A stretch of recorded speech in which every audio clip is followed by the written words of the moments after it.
সাহিত্যিকদের নিয়ে যিনি সবসময় ব্যস্ত থাকেন, বিভিন্ন প্রোগ্রাম করেন, সেই মজুমদার সাহেব একটু বিপ্লবী ব্যক্তি, তার কথা না বললেই নয়। তিনি ইতিমধ্যে অনেক লেখালেখির মাধ্যমে মানুষকে তুলে ধরেছেন, মানুষের মধ্যে পরিস্থিতি পেয়েছেন। অনেক সময় তিনি সত্য কথা মুখের ওপরে বলেন বলে হয়তো বা আমাদের বা অনেকেরই হয়তো খারাপ লাগে, কিন্তু সত্য কথা মুখের ওপর বলায় ভালো, পেছনে না সমালোচনা করে। সেই বন্ধু চঞ্চল মাহমুদ সহ ছোটো ভাই ভাইস্তিরা সকলকে আমার আন্তরিক অভিনন্দন এবং শুভেচ্ছা।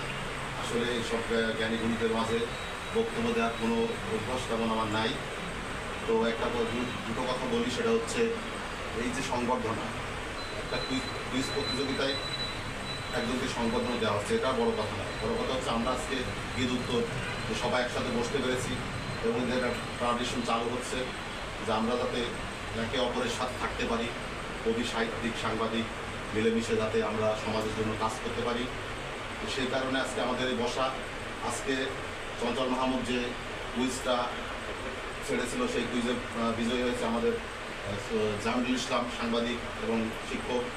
তো আমরা আশা করব চঞ্চল মাহমুদের কাছে আরও আশা করব যে আরও নতুন নিত্য নতুন কিছু তিনি সমাজে উপহার দিতে পারেন কিনা, জ্ঞান অর্জনের জন্য ছোটো ছোটো শিশুদের বা এই এলাকার মানুষকে উদ্বুদ্ধ করার জন্য যদি তিনি আরও কিছু এই ধরনের আইটেম চালু করেন বা মানুষের মধ্যে ছড়িয়ে দেন, তাহলে জ্ঞানের বিকাশ ঘটবে।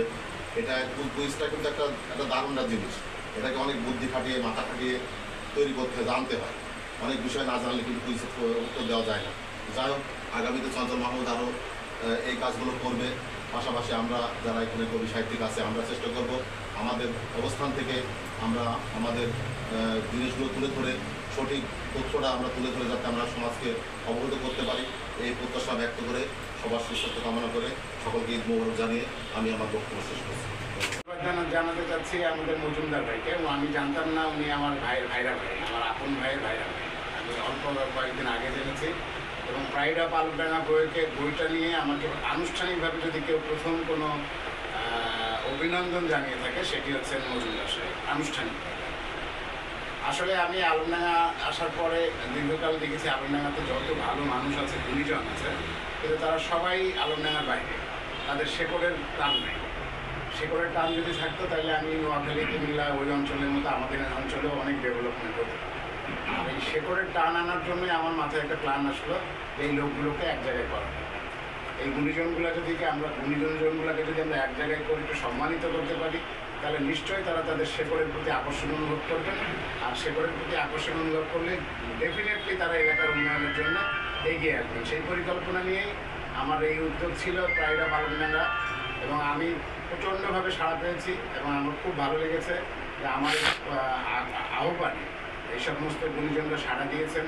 সুদূর আমেরিকা থেকে বাংলাদেশের প্রশাসনে যারা আছেন তারা সবাই আগ্রহ প্রকাশ করেছেন এবং আমার মনে হয় আমি অল্প দিনে আরেকটু কাজকাম করে, যদিও অনেকজন আমার এই বইতে বাদ গিয়েছে, স্থানীয় ইভেন আলমডাঙ্গার বাইরে বা বিপ্রবাসী অনেকেও বাদ গেছে, এদেরকে নিয়ে আমার সেকেন্ড এডিশন করার পরে আমি চেষ্টা করছি এবং আমার ধারণা আমার সামনে কিছু সিনিয়র ভাইরা উৎসাহিত করছে। এদেরকে হয়তো অচিরেই আমি একই মঞ্চে আলমডাঙ্গার সকল গুণী সন্তানগুলোকে একই মঞ্চে আনার একটা উদ্যোগ নিয়েছি এবং হয়তো আমি সেই ব্যাপারে সফল হব। এবং সেটা যদি সফল হয় আমি নিশ্চিত যে আলমডাঙ্গার উন্নয়নে আমাদের এই সকল গুণীজনগুলো একযোগে কাজ করবে এবং একযোগে কাজ করলে অবশ্যই আলমডাঙ্গার উন্নয়ন হবে। এবং সেই ব্যাপারে আমি আপনাদের সকলের সহযোগিতা কামনা করছি এবং আজকের প্রেস ক্লাবকে বিশেষভাবে ধন্যবাদ দিচ্ছি, পাশাপাশি মজুমদার সাহেবকে, যে আমার মতো ক্ষুদ্রজনকে এই এমন একটা সম্মাননা দেওয়ার জন্য। আর পাশাপাশি জামির ভাই, আমি তাকে অনেক আগে থাকতে চিনি, ফেস টু ফেস না চিনলেও আমি তার লেখা সম্পর্কে জানি, তার কবিতা পড়ছি, কিন্তু উনি যে এতখানি খোঁজখবর রাখেন আমার জানা ছিল না। উনি আমার বই পাওয়ার আগেই প্রথম কুইজে ফার্স্ট হয়েছেন, দ্বিতীয় কুইজে হয়েছে, পাশাপাশি ফাইম ফয়সালও নকল কপি করে হইলে হোক আর যেভাবে ফাইম ফয়সালও প্রতিযোগিতায় জিতছে, তাকেও ধন্যবাদ। আমি আজকে সত্যি আমি অভিভূত মজুমদার সাহেব সহ আমার প্রেস ক্লাবের কাছে, যে আমাকে এত ছোট পরিসরে হইলেও এটা আমার জন্য অনেক বড় পাওয়া। এবং আমার আজীবন মনে থাকবে যে আনুষ্ঠানিকভাবে আমাকে যদি কোনো জায়গায় আমার এই বই লেখার ব্যাপারে অফিসিয়ালি কোনো দেওয়া হয়, সেটি হচ্ছে আলমডাঙ্গা প্রেস ক্লাব দিয়েছে। এটা আমার মনে থাকবে সারা জীবন। আপনাদের সবার সহযোগিতা কামনা করে এবং আপনাদের সকলকে অসংখ্য ধন্যবাদ জানিয়ে আমি আমার বক্তব্য শেষ করছি। আজকে প্রধান অতিথি আমার শ্রদ্ধেয় বড় ভাই মাস্টার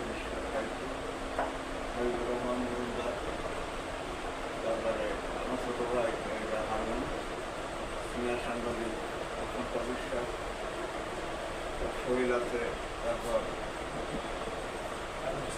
ফয়সাল আছে। আর বিশেষ করে আমাদের এই অনুষ্ঠানটাকে আলোচিত এবং গর্বিত করেছে এই আমাদের বারমারা রিপু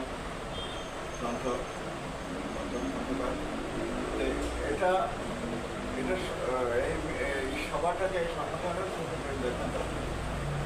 যেখানে সাহিত্য পরিষদের সভাপতি আছে, সভাপতি সমস্ত একজন শিক্ষক আছে, তাহলে এখানে সবাই মোটামুটি একটু। তো সেখানে আমি ছোট ভাই বলব যে তুমি লিখে তোমার প্রাইড অফ আনন্দডাঙ্গা এখন আনন্দডাঙ্গা প্রধান আলোচনার বিষয়বস্তু হয়ে গেছে। এটা প্রত্যেকটা মানুষের জীবনে কিন্তু ঘটে না, যা দুজনের ভিতরেই 6 মাসের ভিতরে যেন যেমন একটা আলোচিত হয়ে গেছে, প্রত্যেকের মুখে মুখে কিন্তু এটা শোনা যায়। এই শোনাটাই হলো বড় হওয়া। সমাজকে কিছু দিলে সমাজকে কি শেখাতে পারবো না।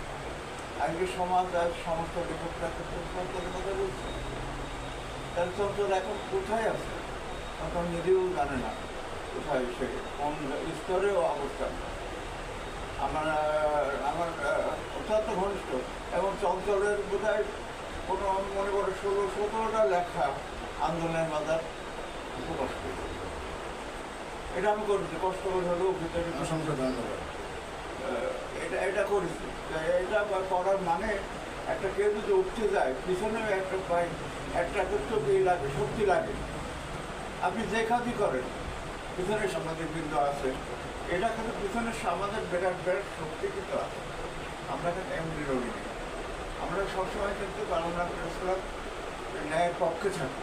ম্যাক্সিমাম টাইম হয়তো এদিকে তো ভুল দিতে পারে, সৃষ্টি করতে পারে, কিন্তু আমরা ম্যাক্সিমাম কথাটা সত্য কথাটা আমাদের প্রকাশ করার চেষ্টা করি।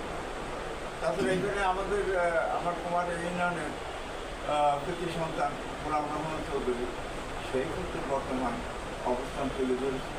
বর্তমান অবস্থান প্রথম শান্তি আছে, এটা হয় না। আজ নজরুল উচ্চশিক্ষিত ছিলেন, গোলাম রহমান উচ্চশিক্ষিত, কিন্তু না, তার কবিতা লেখা ছাড় হয়ে যায়। এটা আল্লাহ প্রদত্ত জিনিস।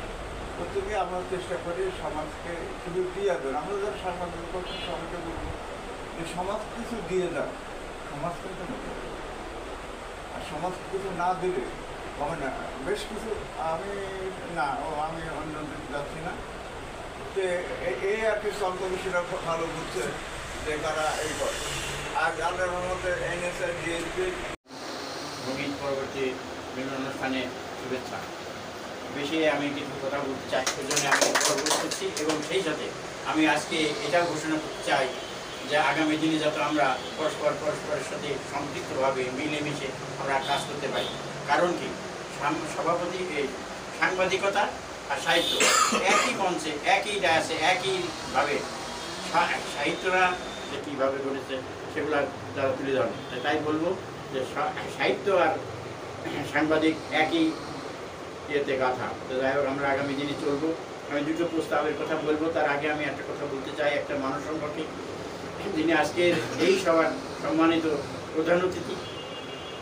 একজন ছাত্র, একজন সন্তানের কাছে তার পিতা যেমন সবচেয়ে গর্বিত বিষয়, আজকে উনি আমার কাছে শুধু নয়, আমার পরিবারের কাছে অত্যন্ত সম্মানীয়, শ্রদ্ধেয় এবং ভালোবাসার পাত্র হিসেবে আমরা চিরদিন ভুলবো না। আমার পরিবার পরিজন সবাইকে শ্রদ্ধার সাথে ওনাকে আমরা স্মরণ করি।